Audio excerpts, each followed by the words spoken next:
Assalamualaikum warahmatullahi wabarakatuh. Perkenalkan, nama saya Nurul Hasnah dengan NIM 2307533.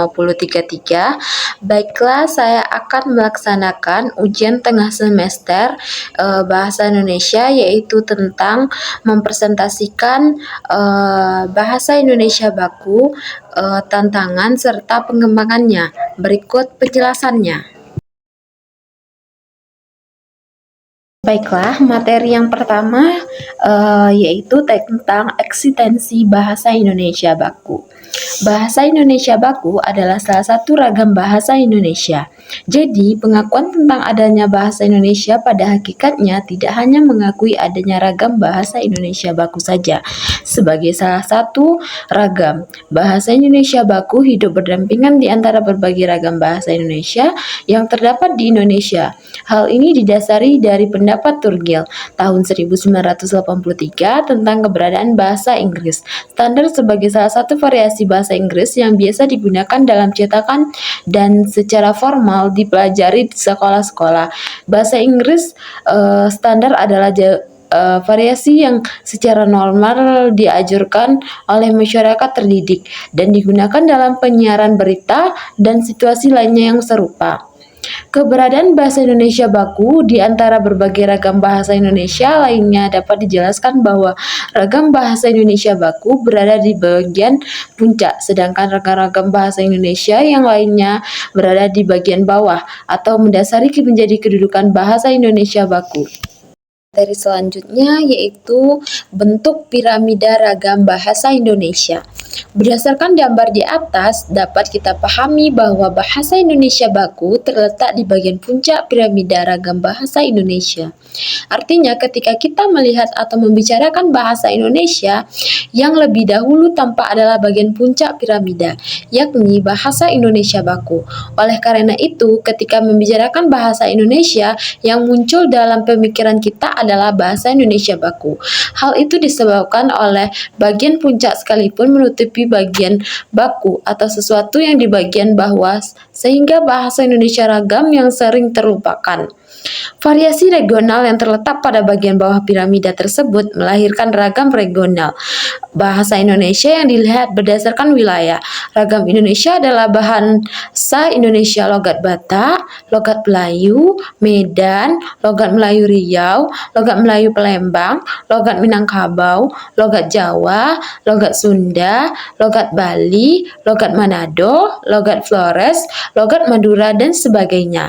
Ragam regional bahasa Indonesia terletak di bagian bawah yang menopang keberadaan bahasa Indonesia baku tersebut. Ditilik berdasarkan tingkat sosial penuturnya, bahasa Indonesia melahirkan berbagai ragam sosial. Ragam bahasa Indonesia ini dilihat berdasarkan status sosial dan pendidikan penuturnya. Perbedaan itu ternyata melahirkan variasi bahasa Indonesia yang digunakan penuturnya. Oleh karena itu, bahasa Indonesia baku berada pada tempat yang paling atas. Ciri-ciri bahasa Indonesia baku yang pertama yaitu ciri-ciri kemampuan dinamis. Ciri kemampuan dinamis yang memiliki arti bahwa bahasa Indonesia memiliki kemantapan aturan atau kaidah yang tidak dengan mudah saja digoyahkan. Aturan-aturan yang ada tidak dengan mudah atau tidak seringkali dapat diubah begitu saja. Aturannya perlu disusun secara mantap, namun kemantapan itu diharapkan luas dan tidak harus kaku sesuai dengan zamannya, asalkan perubahan itu bersistem dan teratur. Yang kedua yaitu ciri kecendekiaan. Ciri kecendekiaan bahasa Indonesia baku berarti bahwa bahasa Indonesia mampu mengungkapkan penalaran atau pemikiran yang teratur, logis, dan masuk akal. Jika bahasa Indonesia baku agar tetap cendekia, terutama sebagai sarana pengembangan keilmuan, maupun tidak mau harus dikembangkan secara berkelanjutan yang cendekia. Materi selanjutnya yaitu tentang fungsi bahasa Indonesia baku. Menurut Alwi, fungsi bahasa Indonesia baku dapat dibedakan menjadi 4 bagian. Yang pertama yaitu fungsi pemersatu.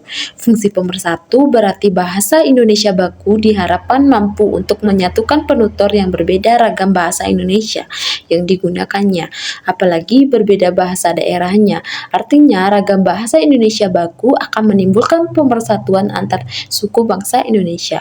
Yang kedua yaitu fungsi pemberi kekhasan. Fungsi pemberi kekhasan bahwa bangsa Indonesia baku akan mampu membedakan dengan ragam bahasa lainnya maupun dengan bahasa lainnya, terutama di negara tetangga. Dengan bahasa Indonesia baku akan ditunjukkan adanya perbedaan. Bahasa yang dimiliki bangsa Indonesia dengan bahasa Melayu yang dimiliki masyarakat Malaysia dan Brunei. Yang ketiga yaitu fungsi pembawa wibawa. Fungsi pembawa wibawa berarti bahasa Indonesia baku yang digunakan penutur bahasa Indonesia akan memperlihatkan wibawa bagi penuturnya, di antaranya penutur-penuturnya sendiri. Selain itu, bahasa Indonesia baku juga memberi wibawa bagi penuturnya, di antaranya penutur bangsa lain dan negara tetangga terutama Asia Tenggara. Fungsi yang keempat yaitu fungsi sebagai kerangka acuan. Fungsi sebagai kerangka acuan berarti bahwa bangsa Indonesia baku merupakan tolak ukur untuk menentukan benar atau tidaknya pemakai bahasa oleh penutur maupun golongan. Hal itu dapat berterima karena bahwa bahasa Indonesia baku memiliki norma atau kaidah yang jelas. Yang keempat yaitu tentang tantangan bahasa Indonesia baku. Kemajuan zaman dengan kondisi masyarakat Indonesia yang mendunia tidak dapat dielakkan dan telah mempengaruhi kehidupan berbangsa dan bernegara di Indonesia.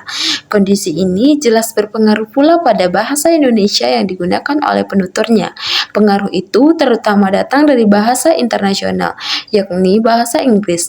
Kemajuan kehidupan dunia dan aktivitas kehidupan dunia yang dominan menggunakan bahasa Inggris kadang-kadang memaksa pematur bangsa Indonesia menggunakan bahasa asing. Hal itu merupakan tantangan bagi bahasa Indonesia dan penuturnya.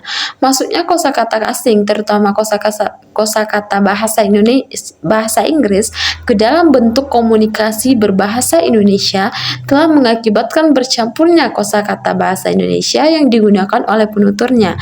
Beberapa gejala yang terlihat adalah seperti sales, power, the on cam, saving, good, government, credit card, service customer, remote control, cover, dan lain-lain.